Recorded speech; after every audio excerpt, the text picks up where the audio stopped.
To the Minister of Communications and IT, by what date will the 75% of urban New Zealanders receive ultra-fast broadband under his current proposal? The Honourable Stephen Joyce.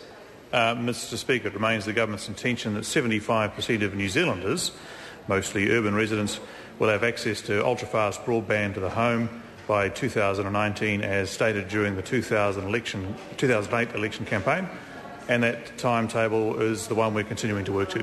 Clare Curran. Does he agree with submissions by Internet New Zealand and the Commerce Commission to the Finance and Expenditure Committee last week that the price of copper-based broadband services will increase in urban areas by an estimated 20% as a result of the government's telecommunications legislation? If not, why not? The Honourable Stephen Joyce. Mr Speaker, I think that's highly unlikely because of the competitive effects of the fibre to the home package, while the UCLL averaging is the issue that I think the submitters are referring to. The competition with the fibre access network will, I think, ensure that that doesn't actually occur. Clare Curran.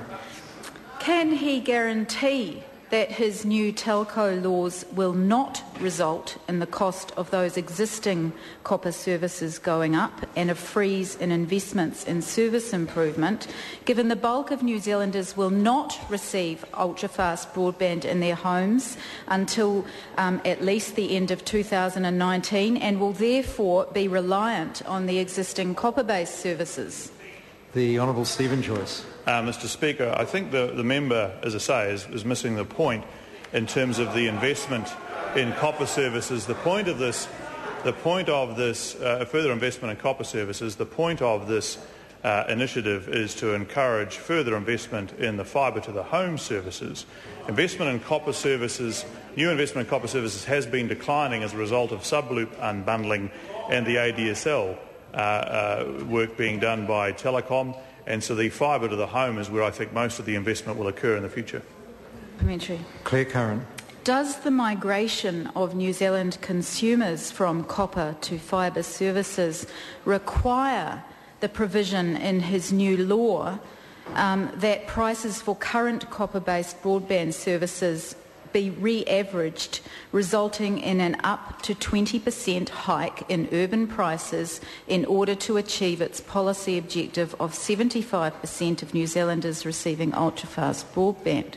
The Honourable Stephen Joyce. Mr Speaker, the averaging of UCLL is something that would be required because otherwise the rural subscribers would potentially be stranded on the copper network. So I think that is the reason that would be required. Actually the cross-subsidy is currently now between urban and rural services.